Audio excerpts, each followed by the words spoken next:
Ngibingelele bazalwane, ngizosiya nje kancane bese ngisukumisa umawami uMama Sithole sesengasemaphethelweni. Kodwa ngathi bongasho kanye nami uthi uzobonga ukuthi ugibe lwaphukile, thina siphonyukile esandleni sokucupha. Ayibonge inkosi bazalwane, uma senimamkelile hambane nikuye. Into ebalekile maso wamkelile uNkulunkulu noma esizokubona ngayo ukuthi wamkelile uNkulunkulu indlela yokuba transformed ingqondo yakho, ngoba lithi izwi lami iBhayibheli nikelana emzimba ibe umnikelo ophilileyo kuye, akuphelele lapho, lokho ukuzinikela.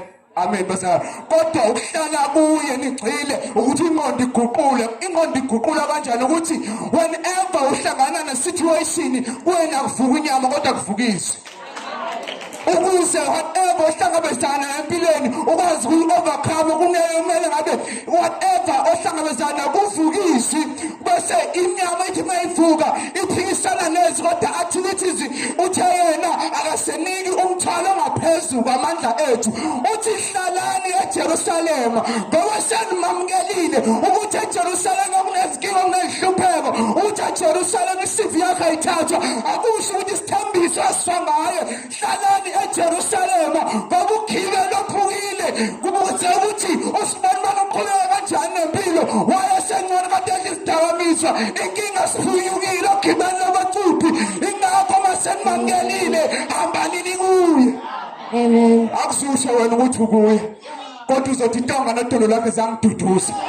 Akususha wena ukuthi ukuye kodwa uthi wena ahlala phela amagebhugebhu akahlonga sibe awususha ukuthi wena impabanga ngoba uthi ayithatha impabanga esaleni ayihlalise namakhosi usithatha lokupabanga.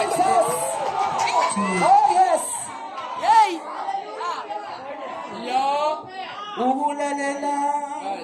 Wesinye isikhathi khona uwenza mina wethu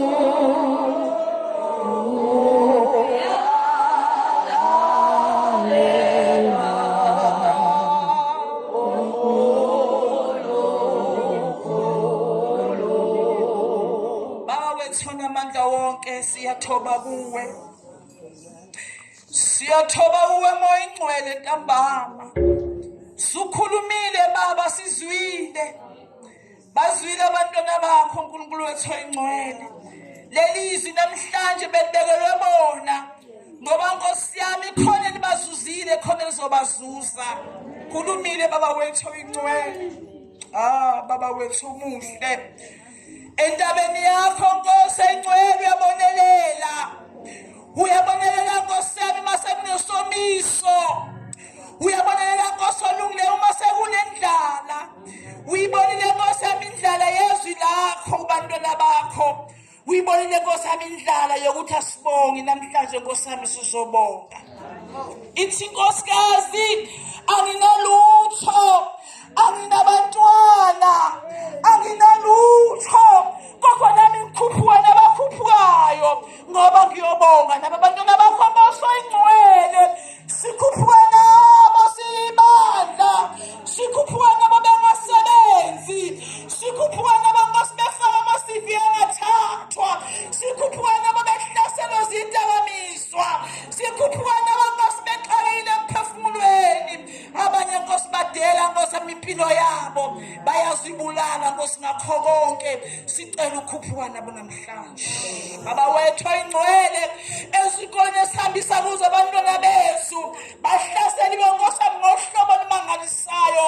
Imimoya yonke ephumile Nkosi oyingcwele ithi abantwana Nkosi abayithemba lethu namhlanje Nkosi yami sicela ukukhuphuka nabo singabazali sizela Nkosi yami ngoba sizoba nabo sizothi Nkosi sicela ukukhuphuka nabo. Moya ingcwele moya weqiniso sicela ukuthoba kuwe. Mhlambe kungenzeka kwakhona umnyango esingawuvalile ekufanele sivale wona bese kuvuleka wempumelelo namhlanje Nkosi sizovala imimoya yonke sizothi Nkosi yami asixolele kuzoke sixolele. Mhlambe Nkosi yami kungenxa yokuthi sixolele emuva ukuba sixolele nathi nemndeni yethu. Namhlanje busuku uNkulunkulu wethu oyingcwele ayithi bayiqala Nkosi yami lenkonzo ingene nabantwana bakho sebehlambulukile bahlanzwa sikuzule konke ukusikhulumile sizwile moya ingcwele ngegama leNkosi yami Jesu Kristu. Amen. Baba wethu oyingcwele sibonga lenkonzo namanje ukuba Nkosi yami sesingene kuyona ibusise baba isazoqhubeka busise Nkosi abaholi bonke bazoqhubeka inkonzo nabantwana bakho Nkosi sobezivule Nkosi izindlebe zabo azivuleke njalo Nkosi wabezwi lakho egameni Nkosi yami Jesu Kristu. Sibusisa sibuyisela kuwena Nkosi okwesikhashana ukuba iqhubeke Nkosi nabakhulu ngegama leNkosi yami Jesu Kristu uze bephakade. Amen. Amen. Sonke izindlela zakhe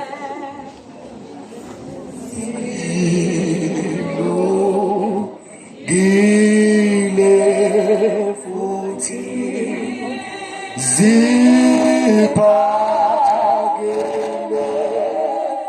ziphakele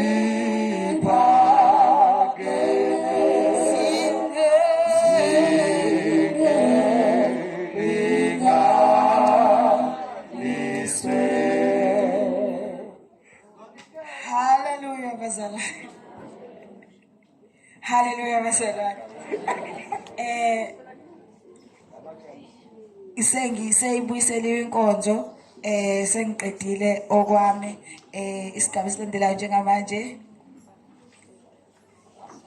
ukwamukela komhlangano ngo-10 amen kusho ukuthi sine break okwamanje hallelujah Amen.